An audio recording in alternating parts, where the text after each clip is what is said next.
In the previous episode, there were only 15 items in the treasure chest: a dart tip, Celtic axis, and a razor that is also connected with some other historic monuments.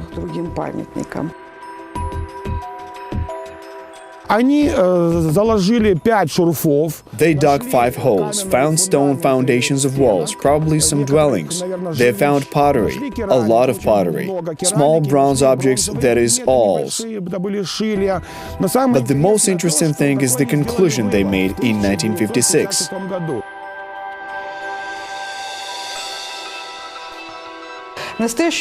Currently, about 4 hectares of the territory has been discovered.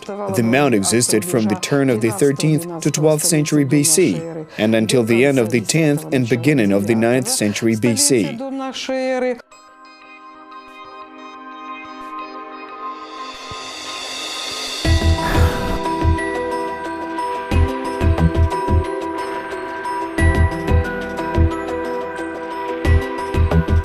Stuffed birds and archaeological finds, firearms and embroidered shirts, unique documents and interiors of a Swiss workshop.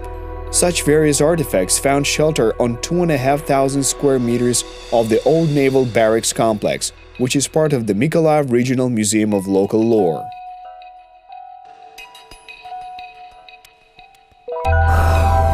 Each of them has its own fascinating history and priceless scientific value. Some of them are considered to be of an international level. For example, a treasure trove of bronze items found in the earthen mound of Diki Sad is exhibited in this museum.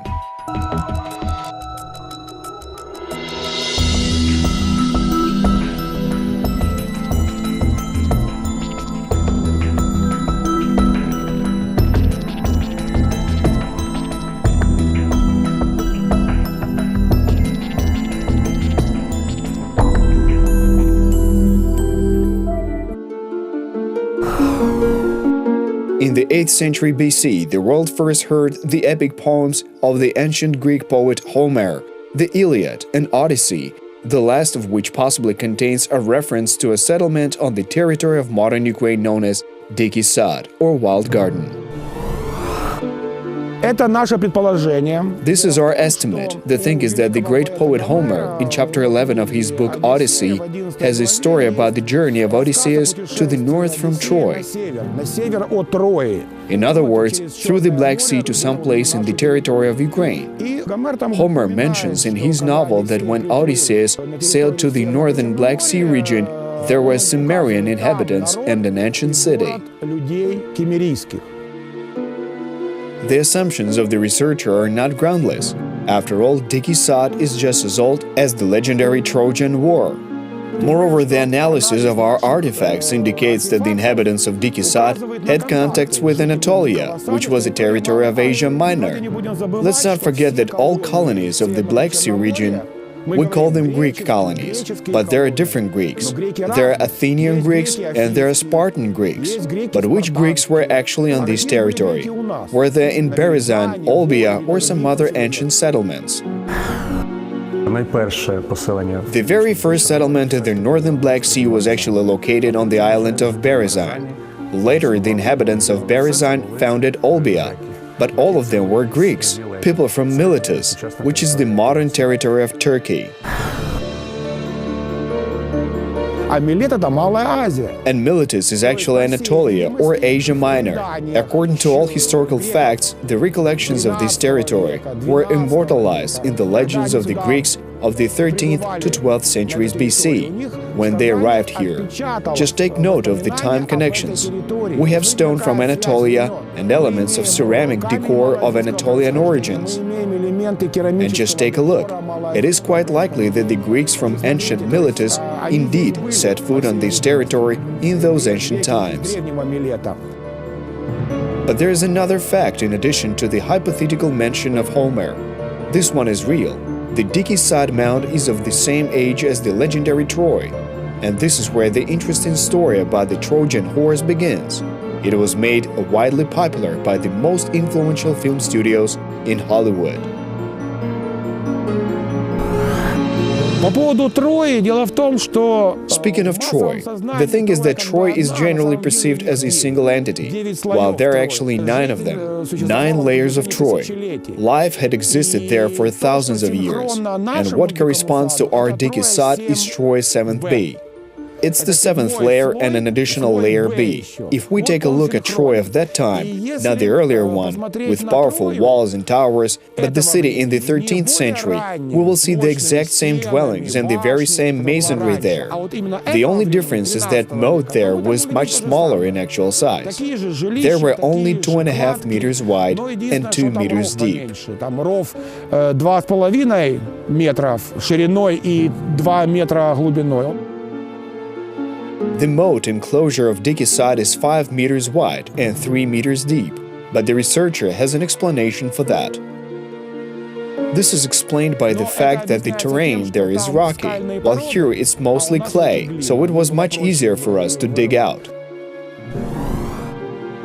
But those who saw the movie about the Trojan War and those who are watching our show right now won't see any superiority of the Ukrainian city over the Greek one. The reason for that is the Hollywood version of the Trojan horse epic.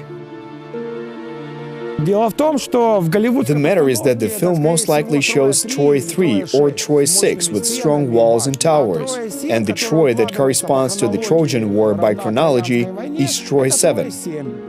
Everything was much smaller there because Troy 7 was probably destroyed, and Troy 7a was assaulted during the Trojan War as described by Homer and his epochal works.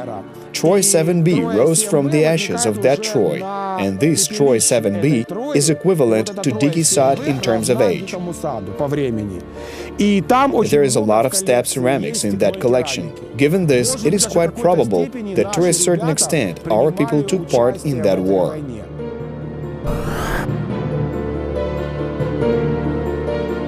So, who are these mysterious people of Dickie Sod who might possibly have taken part in the Trojan War and are at least equally as old? The fact is that archaeologists have been searching for an answer to this question for several decades. Unfortunately, the tribes that lived here had no written language. People only need writing when a state appears and when they enter into relations with another state. Когда появляется государство, когда мы вступаем в отношения с государством. When do we use writing? When we apply for jobs, when we resign. That is, we enter into legal relations. Вступаем в отношения. Либо когда нам Or when we need to keep accounts of some product, how much was produced, how much was distributed, and how much was sold. We don't really need writing in everyday life. They were in the process of formation of state power. In other words, they lived in a primitive clan society. Therefore, we don't know how they called to themselves, since they did not invent writing or apply this technique when communicating with people or engaging in some form of business. It is known for certain that these are representatives of the so-called Belozerska culture, which was widespread in the steppe belt of Ukraine and Moldova. Also, scientists know about the origins of these people. According to Kirilla Horbenko, it was most likely an indigenous population that came to this territory some several thousand years earlier. That is, they're descendants of those first Indo-Europeans that can be traced back to roughly the end of the 4th millennium. That is, with the arrival of the Yamna and Catacomb tribes. Then some population remained here from the Neolithic period, and that's how they lived. This is what we call the Sabatinivska or Tripilian culture, though these were cultures, not people. This division was due to the differences in the material culture of a particular population. It is possible that the Sabatinivska and Belozerska cultures were the same people, only their cultures were different. Given this, it is presumed and quite possible that the shapes of ceramics, decorations of ceramics, the shapes of bronze axes, and other implements could have been quite different. The scholars suggest that the population that founded Dickie Sod was close to the Cimmerians and Scythians, which today historians consider to have originated from Iranian tribes. That is, it was the indigenous population of the south of Ukraine. To some extent, their genes continue to exist in modern-day Ukrainians. Seeing as this population did not leave any written sources due to the lack of a written language, the monuments of material culture shed light on the events that occurred some 3,000 years ago. As a classic example, one of such monuments is the bronze treasure found by archaeologists in the summer of 2008. So when we found a treasure in 2008 during excavation of the mound, it was a truly significant event. The treasure is being studied by the expedition leader in order that we can finally determine the origin of the bronze treasure.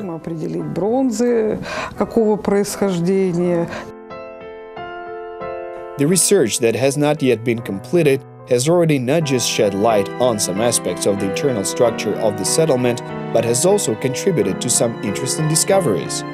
The discovery of the treasure and the bronze sickle indicates that Diki Sad has become more ancient. That is, it was definitely founded by the end of the 13th century, in the second half. Therefore, we can comfortably say that the approximate date of the appearance of life in Diki Sad was 1250.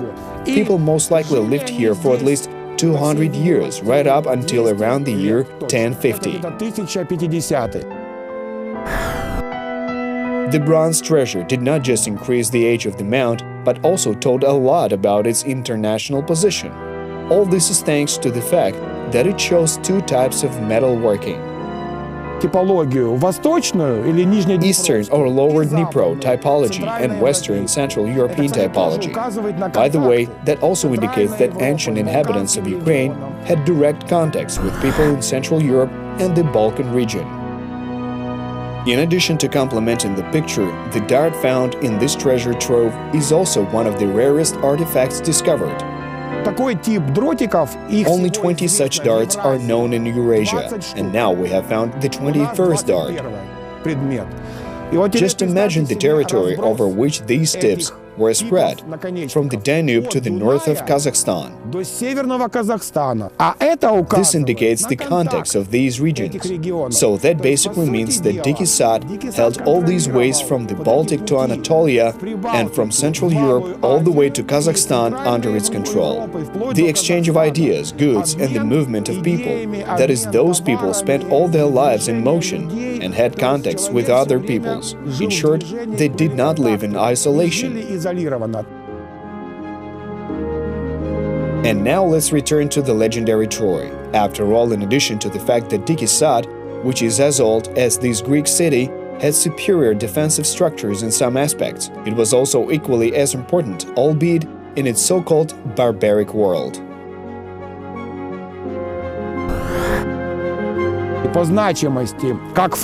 In terms of importance as outposts that controlled trade routes, they were equal. Troy controlled the Black Sea, the Sea of Marmara, the Aegean Sea, and the Mediterranean Basin, which was a conglomerate of more developed cultures. The material culture in Troy was better developed than ours, meaning that we lived in a barbaric world. They were civilized and we were barbaric. But we in the Diki Sad played a similar role to that of Troy, though only in the region of Eastern Europe and Southeast Europe, controlling the paths from north to south and from east to west. It was kind of its world of control. Apparently, they somehow communicated with one another, exchanged certain objects, and so on. Such groundbreaking and exciting information becomes known thanks to archaeological finds, but it remains a closed matter for quite a long time, just like the artifacts that contain these facts. Such was the case with the bronze treasure. It remained inaccessible to ordinary citizens for several years. As expected, at the end of the field season, the expedition leader Kirilo Horbenko handed over the treasure along with other materials to the Mykolaiv Regional Museum of Local Lore in order to obtain carte blanche and an open list for further excavations. It was presented in our stores, and in 2011, at one of the last exhibitions in the old territory of the museum, we held a separate Diki Sad exhibition, where its exhibits were first shown to our visitors. In 2012, the museum moved to a new territory. The Diki Sad section was represented quite widely in the exposition. The treasure is also presented in the exhibition along with ceramic materials, bones and stone products. Now, from the display cases of the Regional Museum of Local Lore in Mykolaiv, the bronze treasure, together with other unique artifacts, can tell breathtaking stories to its visitors and perhaps change the perception of both local and global processes.